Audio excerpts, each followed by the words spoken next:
how's it going? This is Mike Dugan, and I'm here to give you a nice introduction into blues guitar playing. We're going to give you the basics, step by step, so that you can start to participate in this wonderful style of music. Very simple in nature, which leaves room for a lot of improvisation and expression. So don't underestimate the simplicity of it, because it can be very complicated as well. Okay, so basically we're working with what we call a 12-bar blues progression, which means it's 12 measures long before it repeats the cycle. There's only 3 chords in a basic blues progression, and we're going to show you the chords, we're going to show you some variations of the chords, and we're going to show you in what order they go. Okay, so let's get started. We're going to do in the key of A, because A is right in the middle of the guitar neck, and it's a good location to start out with. Okay, so the first chord is the 1 chord, which is an A7. In blues, you want to always use a 7th or a 9th sound, which is called a dominant 7th. Here's an A7th chord. You always want to use 7ths in blues. This is A major. We're not interested in major, but we want a nice dominant color. By taking the pinky finger off, it becomes an A7. You can add the pinky here for another higher 7th, or without it. The next chord is called the 4 chord, which is D, from A to D. Again, you don't want D major, but you want a D7th, or I like a D9th. Okay? This is how a D9th is accomplished, okay?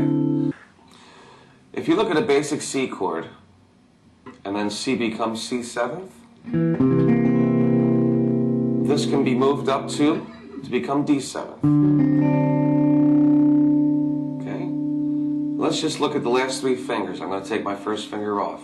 Just look at the last 3 fingers, and I want you to play those 3 notes with your first 3 fingers. We've moved C7th up to D7th. Take the first finger off, look at those 3 notes, play those 3 notes with your first 3 fingers, as so.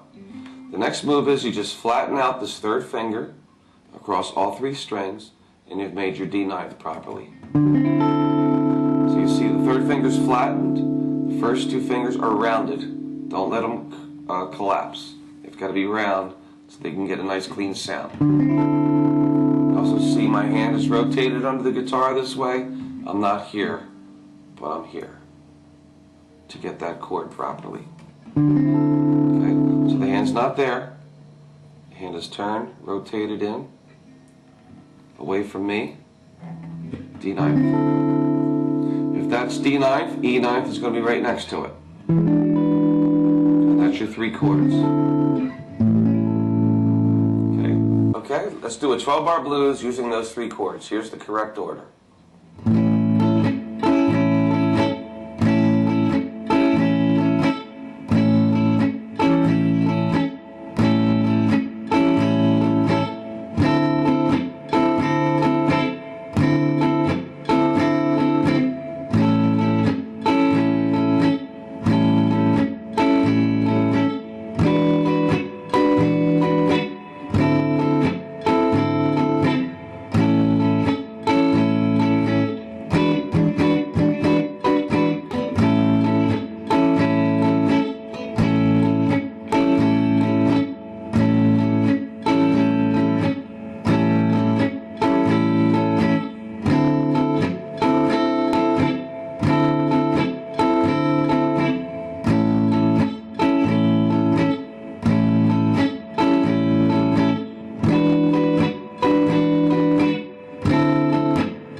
Basically, I'd like to describe to you why it's a 12-bar blues and why we call it that and why the order is a certain way. 12 bars is 12 measures. There's 4 beats per measure. The 12 measures is a pattern that repeats over and over and over and over as long as the song is. Okay? So the order is universal. Okay? Now, what we say is a long 1 is one way of doing it. And that's just staying on the A for 4 measures, go to the D for 2 measures, go back to A for 2 measures, 1 measure for E, 1 measure for D, 1 measure for A, and a final measure to E, which is the turnaround measure, which makes it sound like it's got to start over again. If you don't want it to start over again, you just end on A. Okay? So that's the order, and then we'll show you a variation of that order. So once again, it's 4 on A,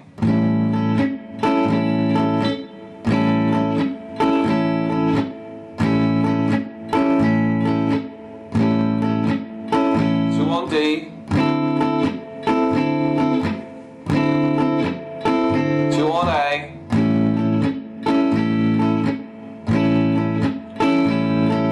1 on E, 1 D, 1 A, 1 E to turn it around. Okay, so now the variation would be what we call a quick 4 change, or going to the D really quick, and then the rest of the progression remains the same. It's still a 12-bar progression. Here's an example of a quick 4 change. We'll do 1 A, 1 D, and then 2 more A's. Here's the quick 4 change.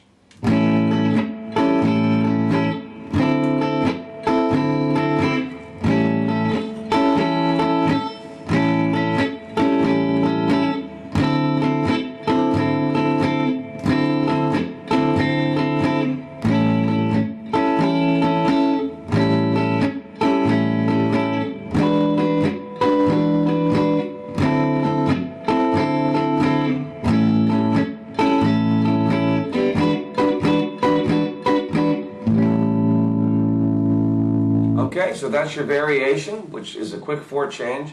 If you notice, it was still 12 bars long, and instead of doing 4 measures on the A, we just did a nice little variation where it was 1 A, 1 D, and 2 more A's, and that takes up the same space.